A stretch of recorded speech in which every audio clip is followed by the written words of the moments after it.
Monday, September 2nd. A holiday in the United States, but in Europe, just another day of the war. London had another air raid alarm this morning after a 17-hour lull, but German planes raided many other English cities during the night. And British planes attacked Berlin and Munich, and Sardinia, Italy's big airplane base between Italy and Spain, and the Varista industrial district of northwest Italy. Now the news direct from Europe, Berlin, London, and Rome. First, a report from the German capital by Edwin Hartridge. Morning. There is news that the German Air Force continues its attacks against England. Official agency reports that in the early hours of this morning, German bombers took off from military targets in southeast England.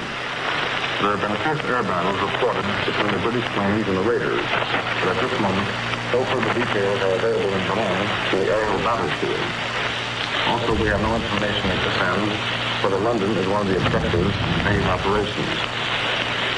News about the air raids seems to be the dominant theme both in conversations and in the press. And along this line, I might report that the blackout seems to be getting blacker this last week. Whether this is due to a change in the weather or what, I don't know. However, the police have created special patrols that spend their time at night checking on all quarters of the city for violations of the blackout regulations. And the punishment for each offense is something unique. Every time a household or an individual is found guilty, the electricity is shut off for a period of 8 days. This seems to be a very practical punishment for demonstrating that a blackout should be just that. Dr. Goebbels made a speech at Katowice yesterday evening, marking the first anniversary of the Polish campaign. His main point was to assure his listeners that the long talk of planning offensive against England would start, and I quote, at the decisive hour to be determined by the Fuhrer. Dr. Goebbels then went on to say that German people were more united than ever before, that they had the best and most gallant army in the field, which piled up one victory after another, and that Germany was now immune against the British blockade and against starvation. The propaganda minister added that Germany was also immune against the poison of British lies. He said, quote, everywhere in the world, the clear, most objective and true reports of German news have proved to be successful against British lies. England is alone. England cherishes the vain hope that it can conceal itself by hiding in the awful mist. The Fuhrer will attack when the right hour has come. End of quote. The magazine Neues Volk, published by the Racial Political Office of the National Socialist Party, lays down some principles so that the German or Nordic Aryan race may be kept pure. German people are advised that the birth rate must increase, so that in another 20 years, Germany will not have to call on foreign labor.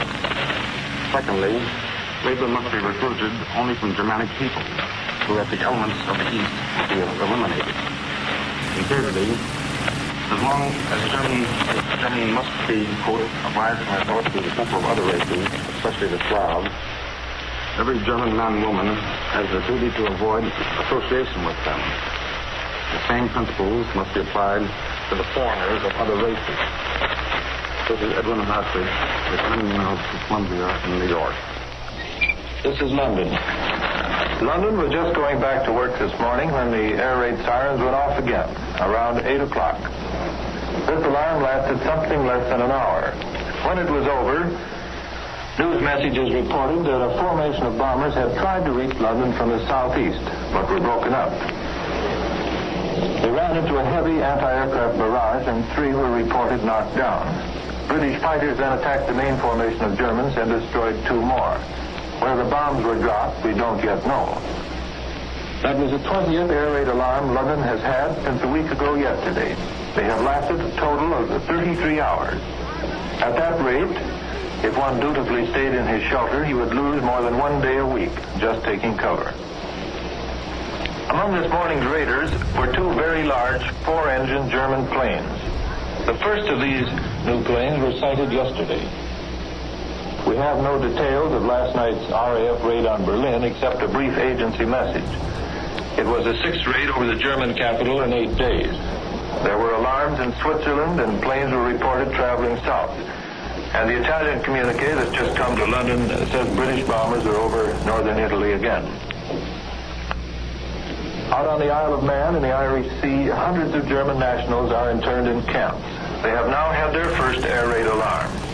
A German bomber approached the island, and the prisoners went to cover, but a Spitfire is believed to have shot down the raider.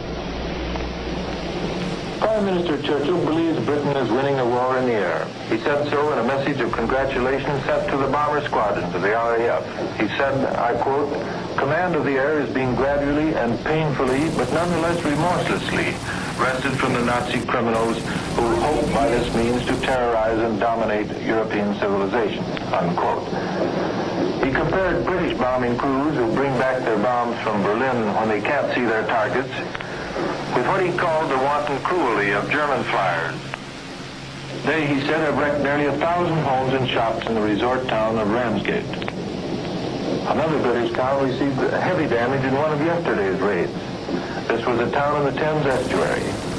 30 to 40 heavy bombs are reported to have fallen right across the heart of the city. The planes apparently were after the docks, but they dropped their loads before they could reach them because of fighter interception.